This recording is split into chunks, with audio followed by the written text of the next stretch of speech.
Have you noticed white spots on your cucumber leaves that seem to spread more and more each day? Or yellow patches appeared, followed by leaves that slowly begin to deteriorate?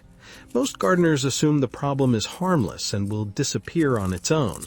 Unfortunately, this is often when they end up losing a large portion of their harvest. Today, I'll show you a simple, natural mixture that I use when I want to help plants deal with powdery mildew, downy mildew, and other fungal problems. The best part is that all the ingredients are very inexpensive, and you probably already have them at home. To begin, pour half a liter of water into a container.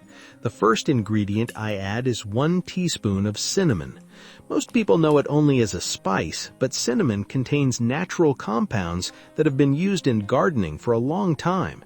Its strong aroma and natural properties help create conditions that are less favorable for many problems that appear on plant leaves. Stir well, because the next ingredient is something most people would never expect. Now I add 1 teaspoon of garlic powder. Garlic is known for its powerful natural compounds. That is exactly why many gardeners use it in various homemade plant treatments. In addition to its strong aroma, it is often used when plants need extra support during damp periods, when fungal diseases tend to spread the fastest.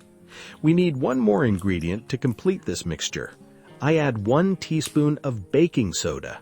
Baking soda changes the conditions on the surface of the leaves, making it more difficult for many fungi to grow and spread to new parts of the plant. Now mix everything thoroughly and let it sit for about 1 hour.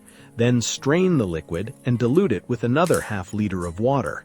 But be careful, because there is one mistake that almost everyone makes, and it can prevent this mixture from working properly. It is not enough to spray only the top side of the leaves. The first signs of trouble often hide underneath, and many people do not notice them until it is too late. Spray only early in the morning or in the evening so the mixture can remain on the leaves for as long as possible. If the disease has already appeared, you can repeat the treatment every few days. The sooner you act, the better the chances that the leaves will remain healthy and continue feeding the plant throughout the season.